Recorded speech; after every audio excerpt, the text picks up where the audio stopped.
उत्तर प्रदेश की राजनीति में कहावत है या ये कह सकते हैं कि कहावत थी। लखनऊ का रास्ता रामपुर से होकर गुजरता है। लेकिन आज वही रामपुर और वहां का सबसे बड़ा सियासी चेहरा आजम खान समाजवादी पार्टी के लिए सबसे बड़ी पहेली बन गए हैं। 2027 के चुनाव में अब सिर्फ एक साल बचा है। बहुत से ऐसे सवाल हैं जिनको डिकोड करना 2027 को समझने के लिए बहुत जरूरी है। इसी कड़ी में आजम खान से जुड़ा हुआ एक पत्र जो जेल से लिखा गया था वो भी सोशल मीडिया में वायरल है। क्या आजम खान अब नया सियासी ठिकाना ढूंढ रहे हैं? आज के इस वीडियो में हम उन 5 बड़े कारणों का विश्लेषण करेंगे जो बताते हैं कि यूपी की सियासत में बहुत बड़ा धमाका होने वाला है। आजम खान और समाजवादी पार्टी का रिश्ता सिर्फ पार्टी और नेता का नहीं रहा। वे पार्टी के सह संस्थापक हैं। मुलायम सिंह के दौर में भी आजम कई बार नाराज हुए, लेकिन बात हमेशा घर में सुलझ जाती थी। बातचीत करके मना लिए जाते थे आजम खान। लेकिन इस बार कुछ बदला सा नजर आ रहा है। इस बार फर्क है अकेलेपन का। आजम खान लंबे समय से जेल में हैं, बाहर आए फिर जेल चले गए। उन पर सैकड़ों मुकदमे दर्ज हैं। उनकी यूनिवर्सिटी पर कार्रवाई हुई, उनके परिवार को जेल जाना पड़ा।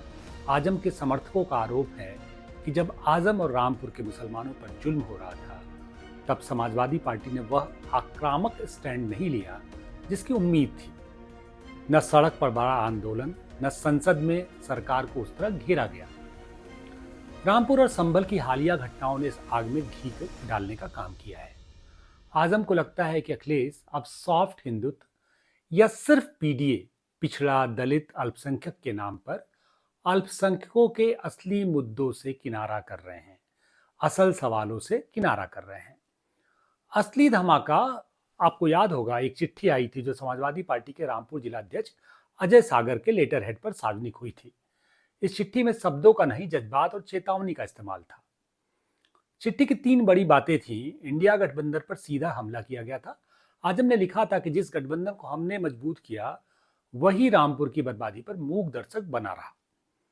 उन्होंने कहा कि एक साजिश का आरोप लगाया। उन्होंने कहा कि मुस्लिम नेतृत्व को सिस्टम से खत्म करने की सोची समझी साजिश हो रही है।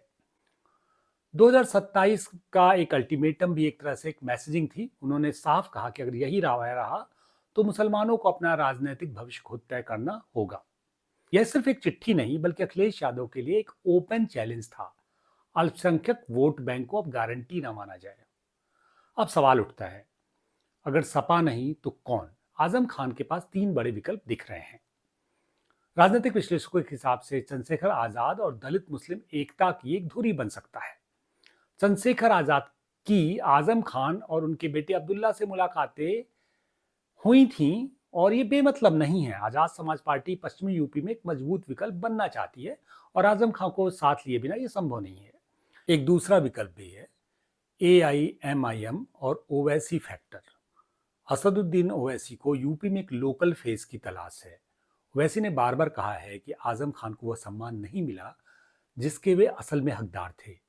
अगर ओवैसी, आजम और चंद्रशेखर एक साथ आते हैं तो यह यूपी का सबसे घातक या कह सकते हैं कि सबसे मारक तीसरा मोर्चा होगा। और एक तीसरा विकल्प भी है, दबाव की राजनीति।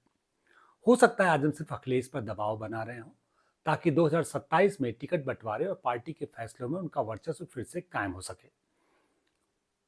जो लोग कहते हैं कि आजम के बिना सपा को फर्क नहीं पड़ेगा, उन्हें 2009 का इतिहास देखना चाहिए। जब आजम खान मुलायम सिंह से अलग हुए थे तब मुस्लिम वोटों में ऐसा बिखराव हुआ कि कांग्रेस ने यूपी में 21 सीटें जीत ली थी। असल में पूरे मैथमेटिक्स को समझिए। रोहिलखंड और पश्चिमी यूपी के लगभग 30-40 सीटों पर मुस्लिम आबादी 30 से 50% के बीच है। अगर आजम सिर्फ 5-10% वोट भी काटते हैं तो सपा का जीत का अंतर खत्म हो जाएगा। विश्लेषकों का मानना है कि आजम सीधे तौर पर 15 सीटों के नतीजे बदलने की ताकत रखते हैं। असल में अखिलेश यादव की चुनौती ये है कि उत्तर प्रदेश में कांग्रेस फिर से अपने आप को रिवाइव करना चाहती है। और जाहिर सी बात है, कांग्रेस हो, बहुजन समाज पार्टी हो या दूसरी तमाम पार्टियां जिसमें ओवैसी की पार्टी भी शामिल है, इन सभी के लिए सियासी गणित या जो एक मैथमेटिक्स है जिसको आप मैथमेटिक्स की बाजीगरी के समझ सकते हैं, वो मुसलमानों के बिना पूरा नहीं होती है। और उत्तर प्रदेश में मुसलमानों की जो आबादी है वो करीब 20% के आसपास है। जाहिर सी बात है, ऐसी स्थिति में अखिलेश यादव की जो के सामने जो चुनौती है, वो सबसे बड़ी चुनौती ये भी है कि पीडीए के इस पूरे के पूरे नव नव प्रयोग में अखिलेश यादव जो अपना मूल वोटर है, यादव और मुसलमान, वो कहीं खो ना जाए। अभी हाल के दिनों में लगातार इस तरह का एक पैटर्न दिख रहा है कि यादव वोट बहुत तेजी से भारतीय जनता पार्टी की ओर आकर्षित हो रहा है। बहुत से ऐसे यादव जो संपन्न हैं, समृद्ध हैं और मुख्य धारा की राजनीति में से बाहर होने की वजह से वो धीरे धीरे अपने ठिकाना बदलने के लिए मजबूर हो रहे हैं। जाहिर सी बात है, यही स्थिति मुसलमानों की भी है। अब दिक्कत क्या है कि मुसलमान बार बार पिछले कई चुनाव से समाजवादी पार्टी पर भरोसा कर रहा है। अगर लंबे समय तक समाजवादी पार्टी भारतीय जनता पार्टी को रिप्लेस नहीं कर पाती है, तो मुसलमानों के मन में एक बार अन्य विकल्प देखने की का दबाव बनता है। उत्तर प्रदेश की राजनीति में मुसलमानों को लगातार सत्ता से बाहर रहना संभव नहीं है, क्योंकि मुसलमान उत्तर प्रदेश की राजनीति में हमेशा एक महत्वपूर्ण रोल प्ले करते रहे हैं और हमेशा उनको उत्तर प्रदेश की राजनीति में सत्ता में भागीदारी मिली है।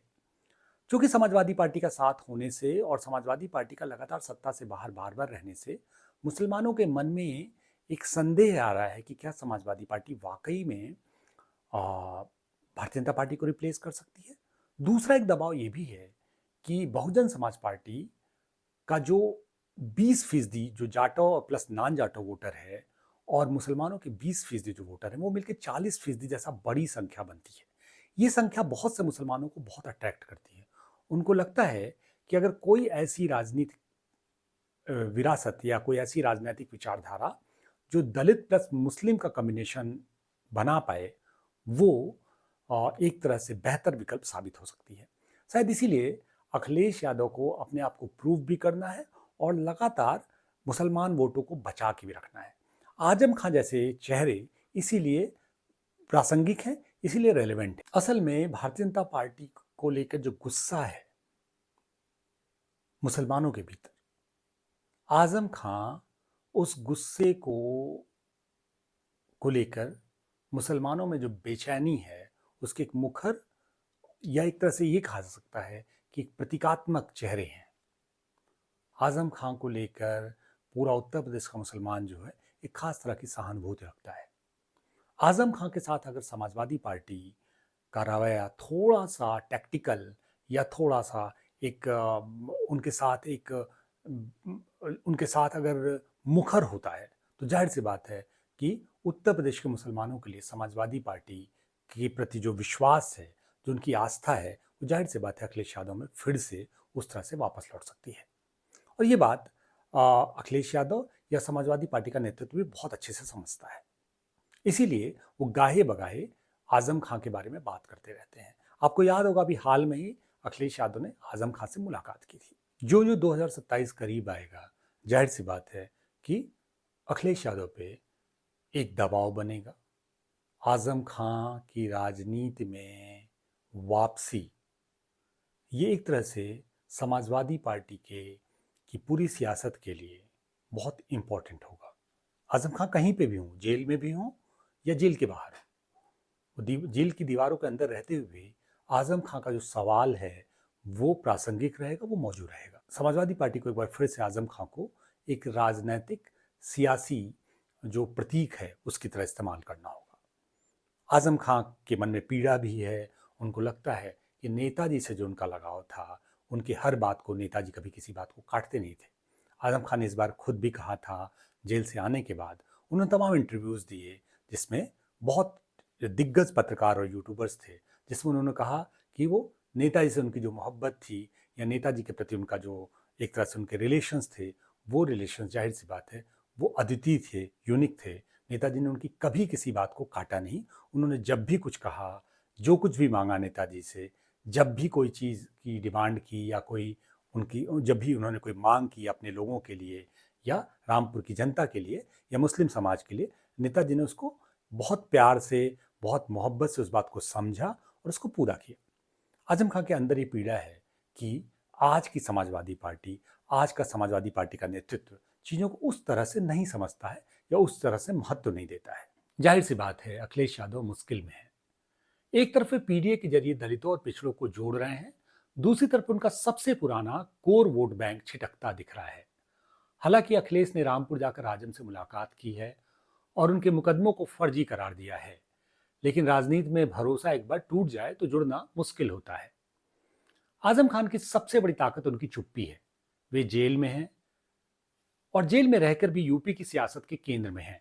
क्या 2027 में साइकिल आजम के बिना चलेगी या फिर अंतिम समय में कोई नया समझौता होगा, यह तो वक्त बताएगा।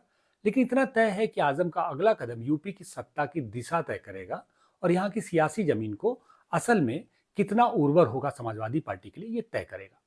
आपको क्या लगता है कि आजम खान को सपा का साथ छोड़ देना चाहिए या अखिलेश यादव को उन्हें मनाने के लिए और बड़े कदम उठाने की जरूरत है? कमेंट में अपनी राय जरूर दें, वीडियो को लाइक और शेयर करें। धन्यवाद।